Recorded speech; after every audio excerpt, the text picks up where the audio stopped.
KC Joyner hanging out with us here on a Sports Bash Thursday. The NFL kicks back off tonight with Thursday Night Football, which could be going away. We don't know. We've heard some rumbles about that. It's Vikings and Cowboys. You can listen to the game right here tonight, starting at 8 o'clock on 97.3 ESPN. Casey, this is an interesting one because the Vikings will be without their head coach, Mike Zimmer, in this game tonight.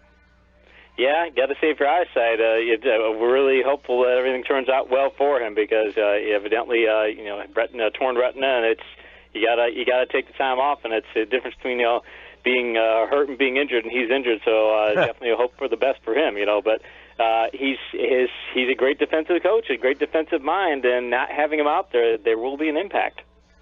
Yeah, now let's talk a little bit about this matchup tonight because this Vikings defense, which looked like it was one of the best in the league early on, what has happened to their defense led by such a bright mind like Mike Zimmer? Well, it's been their rushing defense more than anything else because their pass defense right now, as far as they lead the league in total QBR, and they're still doing very well. That's ESPN's quarterback measurement metric, and I mean they're still doing fantastic there. But since week 7. They allowed 95 yards to Philadelphia, to Philadelphia's running backs, 156 to Chicago's running backs, 96 to Detroit's running backs, then 122 to Washington, 124 to Arizona. They got better last week against Detroit, only giving up 64, but that's 5 out of 6 weeks where you're not giving up, you're giving up a lot of yardage on the ground, and now you get Zeke and the Cowboys' offensive line. I'm like, okay, even if you've got Zimmer out there, I don't know that would have been enough to be able to stop this. All right, that's the matchup tonight, Cowboys and Vikings, and you can hear it on 97.3 ESPN. Let's look at Philadelphia taking on Cincinnati here, where you got two teams that had probably flip-flopped expectations at the year for this game. This game would be a Bengals game that they're playing for home field advantage, many people thought. The Eagles might have been the 3-7-1 team coming into this one, but Philadelphia needs this to keep its sagging playoff hopes, while Cincinnati is kind of just finishing things out here. No A.J. Green, Giovanni Bernard, maybe the end of the Marvin Lewis era, but let's start off with this Cincinnati offense with Andy Dalton. What do they have left over here? I mean, is this an offense that is really, limited now without those guys? Yeah, Jeremy Hill, actually, if you look at the production between him and Bernard as far as who does a better job when they get good blocking, which is the best differentiator for running backs, he does a much better job than Bernard. And they've got Burkhead to catch passes out of the backfield. He's not quite what Bernard is, but Burkhead's okay. So, I mean, they lose something there, but I don't know that they lose as much with Bernard. But having A.J. Green is just, he's the vertical playmaker. He's the difference maker. You've got Tyler Boyd in his place, and it's just they don't have that kind of a vertical game going anymore. And the big thing for a Marvin Lewis team, which is a huge surprise. We talked going to the Packers game for Philadelphia Monday night how they could exploit the Packers pass defense, which didn't happen. They get the same opportunity this week because the Bengals rank 31st in total QBR in vertical passes. They have a secondary that you can go vertical on, so we'll see if Philadelphia does it. Well, they didn't do very well against that Packers defense this past weekend. Realistically, with Aguilar out, I don't know how they improve on what they did against that Packers defense. I mean, when you watch that game and you're looking at them moving forward here, you got to be scratching your head about how they put points on the board the rest of the season. Yeah, you do. And the funny thing is, Wentz in that game, and I know he played. The receiving core is just—it's terrible. They don't have it. But Green Beckham stepped up a bit, and Matthews, did okay, and he didn't get injured and things. But even with all those injuries, Wentz was still 6 of 10 for 114 yards on vertical passes, which is not terrible numbers. I mean, I'd like to see instead of 10 vertical passes, 20 vertical passes, because Rodgers only threw 7 vertical passes on Monday night. So if you're like Wentz threw more vertical passes than Rodgers, I'd like to see that number go up a lot higher because that's the way you can beat Cincinnati is to get ahead of them that way. Because I don't think you're going to run the ball quite as well against them as you can maybe throw the vertical pass. Let's talk about the Bengals' offensive front against the Eagles. Today, Jim Schwartz said, look, we got to get back to getting sacks. We haven't sacked the quarterback. We haven't got near him. That is something that when they lose games, it seems like they don't get the pressure. Is this a week that they could get Andy Dalton? Yeah, I would think so. And here's the thing, they're leaning towards getting a pass rush pressure because, again, they got no pass rush against Green Bay. They only had one quarterback hit. They had no sacks. Here's the thing. And a lot of that was Aaron Rodgers. I mean, how fast he was throwing the football. Right, but here's the thing. Rodgers, when they didn't blitz him, he averaged about 9 yards per attempt. When they did blitz him, he averaged 5 yards per attempt. So when you're blitzing, the other quarterback is not getting as many yards. It's like they only blitzed him 8 times, which is like, okay, why don't you blitz a little bit more often then? If it's working for you, keep going to it. Don't say, well, okay, we'll blitz on it as a change of pace. If it's working and the quarterback is not making big plays, keep going to it. That's what I do this week. If they're not getting a pass rush or they have the same problems, Dalton's nowhere near what Rodgers is, but he's still a pretty good quarterback. But if they're not getting a pass rush, start blitzing, because even if you're not getting the sacks, you should be limiting their what they're getting production-wise, because they don't have any big play receivers, so you ought to be able to do something. If I'm them, go ahead and be aggressive. Don't just try and play percentage all the time.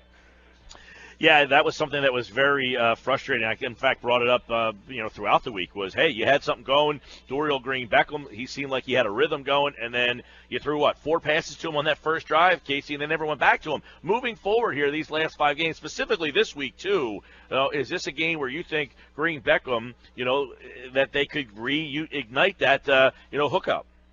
I like Green-Beckham's matchup a ton. He probably will be facing Drake Kirkpatrick in coverage, and I've got Kirkpatrick rated as a green-rated cornerback, which means that that's a cornerback you want to go target. You want to throw as many passes to them as you can. So it's like you've got the matchup. You did fairly well on vertical passes last week when you did throw vertical passes, and I know it's a risk. And we don't want to trust our rookie to do this. Okay, look, you've got the matchup. You've got a defense that overall has been one of the worst in the league against vertical passes. Yeah, you played percentages on Monday night and you lost the game, and this is a team you should be able to beat, even though it's a road game. You should be able to beat Cincinnati. If I'm them, I'm going ahead and being aggressive, blitzing on defense, and throwing a lot more to Green Beckham and saying, fine, we'll see if you guys can get in a shooter, because you don't have your best players, and we think we can go just as well as you can. Yeah, when you look at Cincinnati, before we kind of flip the script on them, where did it all go wrong for this team? I don't think it's a matter of one thing or another, although, I don't mean to keep harping on it, but it is the vertical passing. If you can't stop vertical passes, you're not going to get very far in the NFL. And they have, they've been a very good vertical pass defense in past years, and to do as poorly as they have, they're averaging just under 14 yards per attempt on vertical passes against them. If you're dropping back and you're getting 14 yards per attempt on vertical passes, that's ridiculous. The league average on passing overall is usually around 7.5 to 8, somewhere around there. So you're getting twice as much production on the vertical passes, and they've only allowed 7 touchdown passes on those plays, but they have 7 interceptions, so they're not allowing the touchdown passes. You're getting some plays, but you can't just give up that kind of production on those passes. It's going to be something that will haunt you. All right, the Eagles, obviously, on the offensive side of the ball, they lack weapons, but they do have some stuff on defense that got, picked on. Their secondary's weak, right? You look at Eagles secondary, they're weak, but you flip the script. No A.J. Green for Cincinnati. What's Cincinnati passing game look like this week?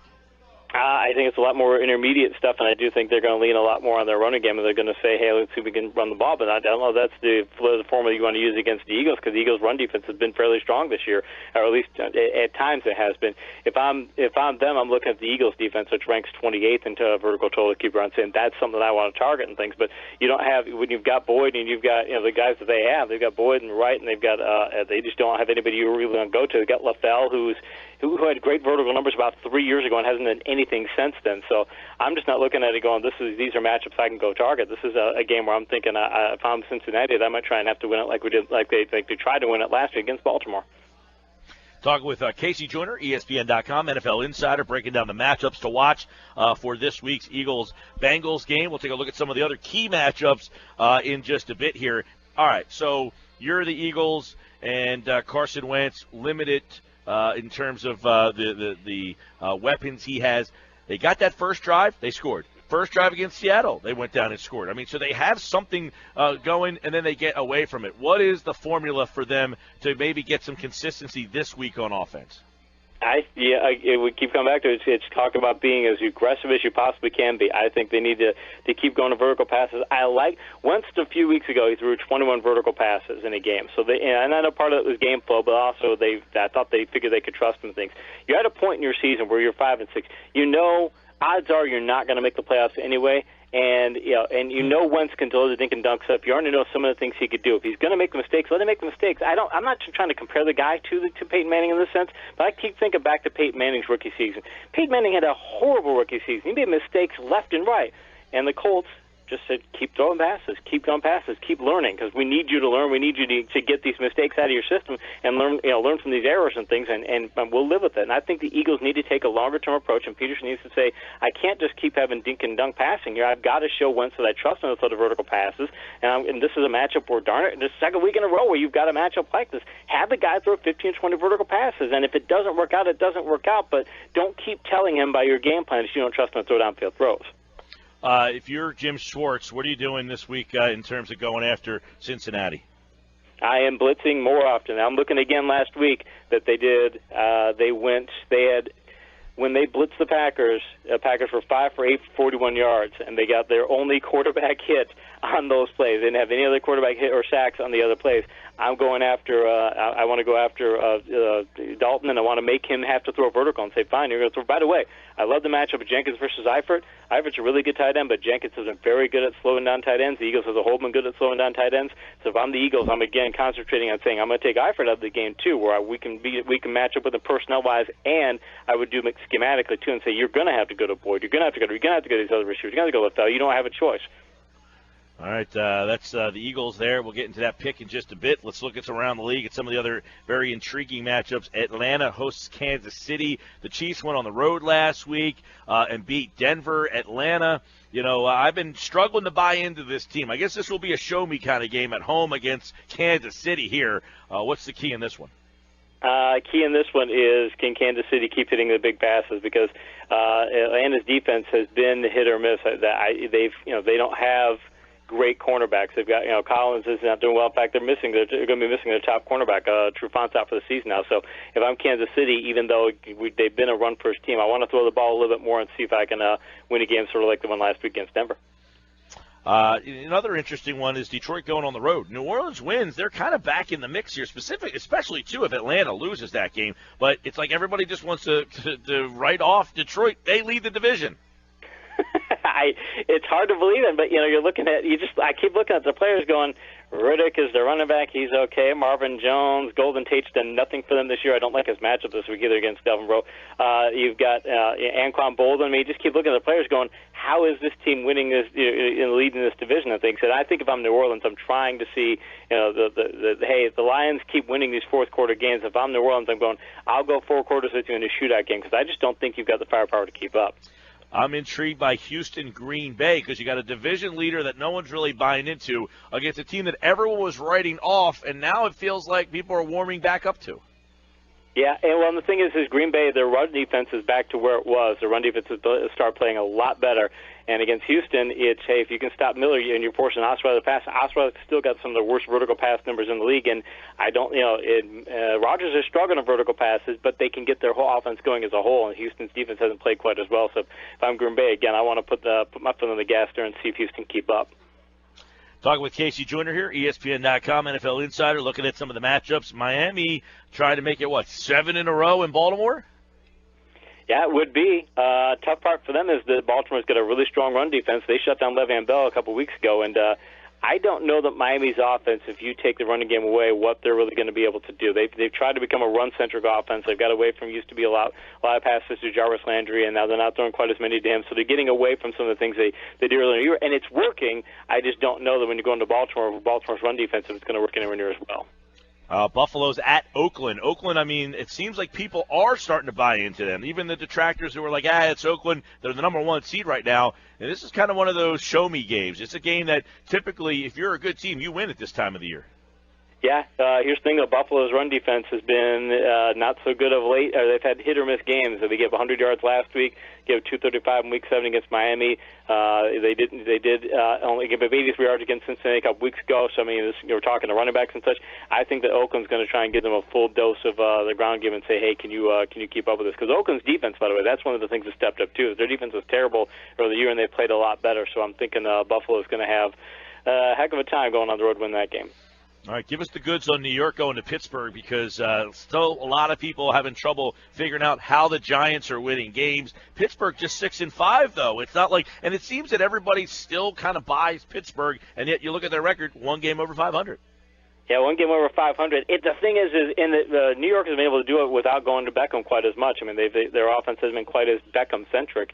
I still don't think they've got to get enough running game, and I'm not buying into the Giants. I know they've won all these games. I know they're playing really well and things. Or I know that they're winning games. But when you're going to Pittsburgh, I just think I don't mean keep coming back to this theme, but I think Pittsburgh's going to be of the mindset to say we think we can get you guys in a shootout, and we don't think you can keep up, because I really don't think the Giants are going to be able to keep up that kind of game if you've got Bell and you've got Brown and you've got Roethlisberger playing as well as they can at home. And plus, now that Pittsburgh tends to play their competition level, so when you walk in and they're 8-3, Pittsburgh's going to go, okay, well we're going to step up. I'd be a little more concerned for Pittsburgh if the Giants have been 3-8. Okay, so I want to real quick hit the pause button before we go to our next game here. We talked about this yesterday. Here's Dallas 10-1.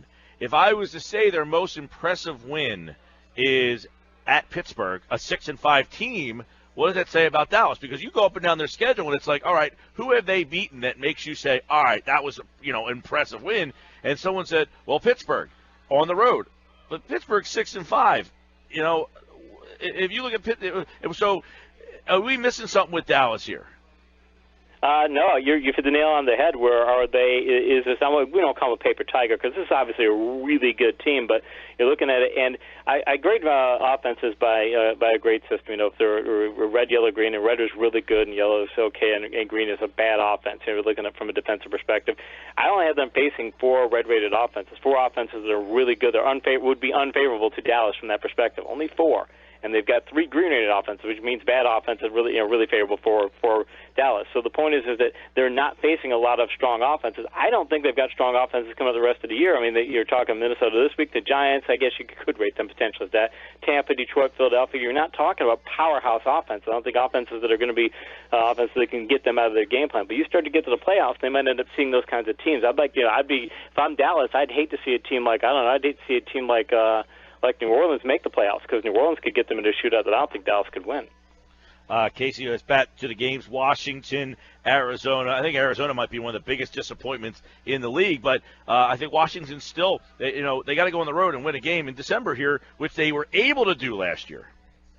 Made a case for an ESPN Insider article this week regarding Kirk Cousins as a possible long-shot MVP candidate, which sounds crazy, but since week 5, only Tom Brady has better vertical pass numbers than Kirk Cousins. I mean, that's how good Cousins is playing. This is going to be a really tough test, though, because Arizona's defense is that strong. But Cousins is the sort of quarterback who this would be the sort of thing where right now he's a long shot candidate. He goes out against a defense like that and can post those kinds of numbers. And he's doing it, by the way. It's not just on passes to Deshaun Jackson. It's to all of his receivers. It's across the board. He's got really good numbers. So that's a really positive for him. If he can do that in this game, I think it steps of his MVP case. All right, this game many thought could be a NFC Championship matchup.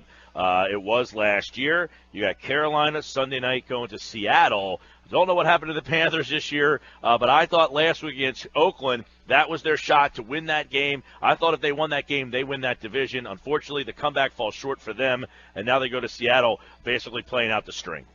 Yep, and Seattle last week had a terrible game, but the reason was – I wrote about this for an Insider article related to fantasy and Russell Wilson's future prospects. The Seahawks faced a Bucs team that since Week 9 ranks 7th in the league in getting pass rush pressure on quarterbacks. So they've been playing really well of late. Carolina ranks 25th in that category for the season. I believe it's 26th since Week 9. Carolina can't get after the passer the way that Tampa did last week. And, again, it's in Seattle, so I just think this matchup is terrible for Carolina. I think their season starts to falter even more this week. All right, let's bring it back full circle and look at this Eagles-Bengals matchup. Break it down. Who do you like and why do you like them? I'm going to say I like the Eagles because I can see more paths to victory. You say, boy, if they blitz, that would do well for them. They can take advantage of this vertical passing defense. They can shut down Eifert. I think their run defense is good enough to keep Hill in check. I just see so many places where it should be favorable for them. I would not be the least bit surprised when they play call themselves to a loss, but from looking at it from a personnel perspective, I'm saying the Eagles should win. That's KC Joyner's take right there here on the Sports Match 97.3 ESPN. Don't forget Dallas and Minnesota tonight. The coverage starts at 8 o'clock. Casey, we will talk on Monday to break it all down. Appreciate it, man.